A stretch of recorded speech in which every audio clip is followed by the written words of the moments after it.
प्रीति गाना सुनने के साथ ही म्यूजिक बजाने में लगी थी। अरुण और विक्रम ने एक दूसरे को देखा और फिर वो भी गाने का मजा लेने लगे। विक्रम के साथ ऐसा पहली बार था। वैसे विक्रम भी काफी मजाक किया करता था और गाने भी उसे पसंद थे, पर तनु की शादी के बाद शायद उसने अपना गाना भी छोड़ दिया। प्रीति को देखकर आज उसे काफी अच्छा लग रहा था। वहीं प्रीति भी समीर के ख्यालों में खोई हुई थी। सफर को धीरे धीरे करके 3 घंटे बीत गए थे। अब सभी को भूख लगने लगी थी। अभी भी दिल्ली जाने में 3 घंटे और लगने वाले थे, तो सभी ने रुककर खाना खाने का सोचा। विक्रम ने अरुण से कहा, हम शायद रुद्रपुर सिटी के पास पहुंचे हैं, कोई अच्छा सा ढाबा देखकर रोक लो, हम खाना खाएंगे। अरुण ने भी एक अच्छा लोकेशन देखकर वहां पर कार रोक ली। उन्होंने देखा वहां आसपास आर्मी की गाड़ी भी थी। शायद वो कहीं और जाने वाले थे, पर खाना खाने के लिए वहां रुके थे। प्रीति बाहर आई। वहां आर्मी की गाड़ी खड़ी देखकर जाने क्यों उसका दिल धड़कने लगा। उसे ऐसा लगा आज शायद समीर से फिर मुलाकात होगी। उसकी आंखें उसी व्यक्ति को ढूंढ रही थी। अचानक ही उसका ध्यान एक लंबे हैंडसम आदमी पर टिक गया। आज समीर अपनी यूनिफॉर्म में वाकई बहुत हैंडसम लग रहा था। प्रीति दूर से ही उसे देखकर खुश हो गई, फिर अचानक ही उस तरफ जाने लगी। विक्रम ने जब उसे देखा तो उसने सोचा, पागल लड़की कहाँ जा रही है। उसने प्रीति को आवाज लगाई, पर प्रीति तो जैसे उसकी आवाज को अनसुना करके आगे ही बढ़ने लगी थी। विक्रम ने उसका हाथ पकड़कर कहा, उधर कहाँ जा रही हो? प्रीति चलो पहले खाना खाओ। प्रीति ने एक नजर विक्रम को देखा, फिर कहा, मुझे किसी से मिलना है, बस मैं अभी आई। और उसने विक्रम का हाथ झटका, दौड़कर समीर की ओर जाने लगी। समीर वहां अपने दोस्तों के साथ जस्ट खाना खाकर निकल ही रहा था। प्रीति दौड़कर आ रही थी। समीर के पास आकर हांफते हुए उसने कहा, समीर मेरी बात तो सुनो। समीर ने पलटकर देखा और आश्चर्य से कहा, तुम यहाँ क्या कर रही हो? देखो ये मेरा ड्यूटी का टाइम है और मुझे तुमसे कोई बात नहीं करनी है। प्लीज जाओ यहाँ से, मैं यहाँ कोई तमाशा नहीं करना चाहता। प्रीति समीर का हाथ पकड़कर खींचकर ले जाने लगी, लेकिन समीर ने उसका हाथ झटका और कहा, मैंने उस दिन भी कहा था और आज भी कह रहा हूँ, मेरा पीछा करना छोड़ दो और यहाँ सबके सामने मुझे परेशान मत करो। प्रीति ने कहा, बस एक बार ही देखकर प्यार करने लगी हूँ तुमसे, प्लीज मेरी बात तो सुनो। समीर ने हंसकर कहा, पागल हो गई हो क्या? तुम मेरे बारे में जानती कितना हो? और प्यार वो तो मुझे सिर्फ धरती माँ से है, इसलिए मेरा पीछा करना छोड़ो। और वैसे भी मेरी जिंदगी में कोई और है, इसलिए तुम जगह लेने की कोशिश मत करो। जाओ किसी और को पटाओ। फिर वो भी बाकी सब आर्मी मैन के साथ अपनी गाड़ी में बैठ गया। प्रीति अपनी डबडबाई आंखों से उसे ही देख रही थी। समीर के दोस्त ने प्रीति को देखकर समीर से कहा, यार इतनी सुंदर लड़की है, तू बात क्यों नहीं करता उससे, और ये तेरे पीछे क्यों पड़ी है? समीर ने चिढ़ते हुए कहा, पागल लड़की है यार वो, मैंने बताया था उस दिन ट्रेन में ये लड़की मिली थी मुझे, अजीब पागल है, एकदम पीछे ही पड़ गई है। समीर के दोस्त ने प्रीति को देखकर कहा, देखना यार रो भी रही है, मुझे लगता है तुझे उससे एक बार बात करनी चाहिए, क्या पता सचमुच ही उसे तुझसे प्यार हो। समीर ने फिर कहा, छोड़ ना यार। और फिर समीर अपने दोस्तों के साथ बात करने में ही लगा रहा। कुछ देर में ही गाड़ी जाने लगी। प्रीति वहीं बूथ बनकर खड़ी थी। विक्रम भी थोड़ी दूर खड़े होकर उस तमाशे को समझने की कोशिश कर रहा था। वो चलकर प्रीति के पास आया और प्रीति से बोला, चलो हम लोग खाना खा लेते हैं, फिर हमें दिल्ली निकलना है। प्रीति की परेशानी को विक्रम कुछ समझ तो रहा था, पर इस समय उसने कुछ पूछना जरूरी नहीं समझा। प्रीति का ध्यान अभी भी जाती हुई गाड़ी पर था। विक्रम ने धीरे से कहा, वो लोग चले गए प्रीति। प्रीति के तो जैसे सब्र का बांध टूट गया था। अचानक ही वो पलटी और विक्रम के सीने से लगकर जोर जोर से रोने लगी। अचानक हुई इस वाक्य से विक्रम को तो कुछ समझ ही नहीं आया कि वो क्या करे, लेकिन प्रीति बहुत फूट फूट कर रो रही थी और विक्रम की धड़कनें बढ़ रही थी। किसी लड़की के इतना करीब तो वो कभी नहीं हुआ था। उसने उसे शांत कर वो एक हाथ से उसके सिर को सहलाकर दिलासा देने लगा। जब उसका सिसकना थोड़ा कम हुआ तो विक्रम ने उसे अपने आप से दूर किया और धीरे से कहा, चलो हम लोग खाना खा लेते हैं। प्रीति ने भी हाँ में गर्दन हिलाई और अपने आंसू पोंछते हुए विक्रम के पीछे चल पड़ी।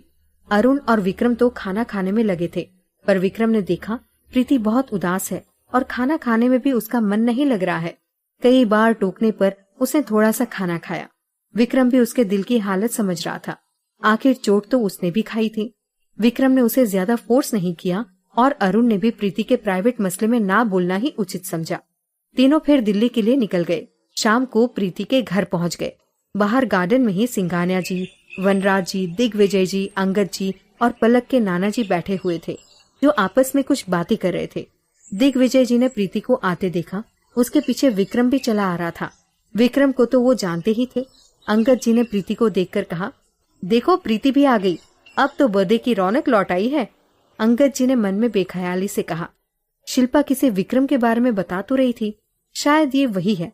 तभी विक्रम और प्रीति वहां गए और सभी को गार्डन में बैठा देखा तो वहीं आ गए। आकर उन्होंने सभी के पैर छुए। पलक के नाना जी के पैर अनायास उन दोनों ने एक साथ छू लिए, जिस पर पलक के नाना जी ने कहा, तुम दोनों की जोड़ी हमेशा बनी रहे, दूधो नहाओ पूतो फलो। आशीर्वाद सुनकर तो जैसे प्रीति और विक्रम जम ही गए। विक्रम ने लड़खड़ाते शब्दों में कहा, अंकल आपको गलतफहमी हो गई है, हम बस साथ में आश्रम देखते हैं, आप तो जानते हैं मुझे। फिर पलक के नाना जी कुछ सोचते हुए बोले, ओ माफ करना बेटा, गलती हो गई। वहां काठ गोदाम में तो सिर्फ आश्रम में तुमसे मुलाकात हुई थी, तुम्हारी फैमिली के बारे में नहीं जानता था, मुझे लगा ये तुम्हारी पत्नी है। चलो कोई नहीं, अब आशीर्वाद वापस तो नहीं ले सकता, पर तुम दोनों बुरा ना मानो, तुम दोनों की जोड़ी देखकर अनायास ही जबान से निकल गया। प्रीति भी इस समय समीर के अलावा अपने साथ किसी को भी इमेजिन नहीं करती थी, और वैसे भी समीर ने उससे बात नहीं की थी, जिससे उसका मूड भी कुछ उखड़ा हुआ था। तो उसने कुछ भी नहीं कहा और धीमे कदमों से अपने रूम की तरफ चली गई। विक्रम उसे जाते हुए देख रहा था। अंगद जी ने दिग्विजय जी, वीर और रूपा से प्रीति को मिलाया। विक्रम ने जाकर सभी के पैर छुए। वीर तो उसके गले ही लग गया और गले लगकर ही उससे पूछा, और सुनाओ तुम्हारा काम कैसा चल रहा है? विक्रम ने हाँ में सिर हिला दिया और कहा, बहुत अच्छा।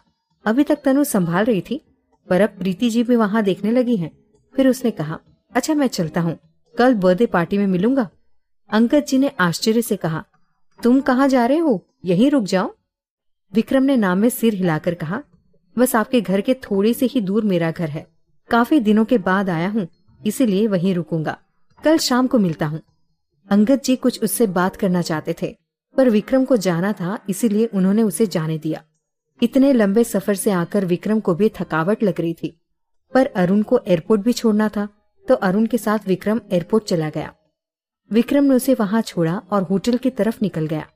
वो जानबूझकर अपने घर नहीं गया था। यदि घर चला जाता तो राणा साहब तक तो खबर पहुंचनी ही थी कि विक्रम मुंबई में ना होकर दिल्ली में है, जो विक्रम नहीं चाहता था।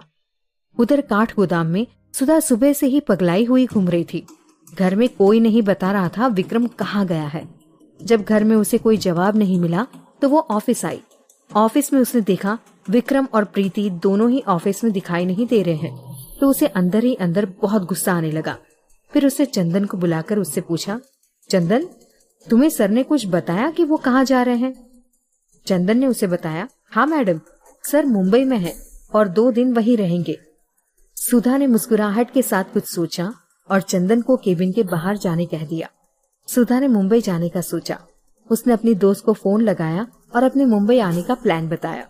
वो विक्रम को फोन लगा ही रही थी, पर विक्रम फोन नहीं उठा रहा था। उसने कैब बुक की और देहरादून निकल गई। वो लगातार फोन लगा रही थी, पर अब विक्रम का फोन नॉट रीचेबल बताने लगा था। उसे बहुत चिढ़ हो रही थी। प्रीति का फोन नंबर उसके पास नहीं था, इसीलिए वो उससे बात नहीं कर पा रही थी। शाम तक वो देहरादून पहुंच गई थी। रात में उसकी फ्लाइट थी। उसने बैठे बैठे सोचा, विक्रम फोन नहीं उठा रहा है, प्रीति भी आश्रम से गायब है, कहीं दोनों साथ तो नहीं है, या प्रीति की कोई चाल तो नहीं है इसमें। उसे लग रहा था जैसे विक्रम उससे कुछ छुपा रहा है। देहरादून का मौसम अचानक खराब होने के कारण सारी फ्लाइट्स कैंसिल हो गई थी, जिससे सुधा का मूड और खराब हो गया था। उसे कुछ तो मिसिंग लग रहा था। आखिर विक्रम घर में बताए बगैर कहाँ गया है? उसने किसी को फोन लगाकर विक्रम का नंबर दिया और उसकी करंट लोकेशन बताने कही।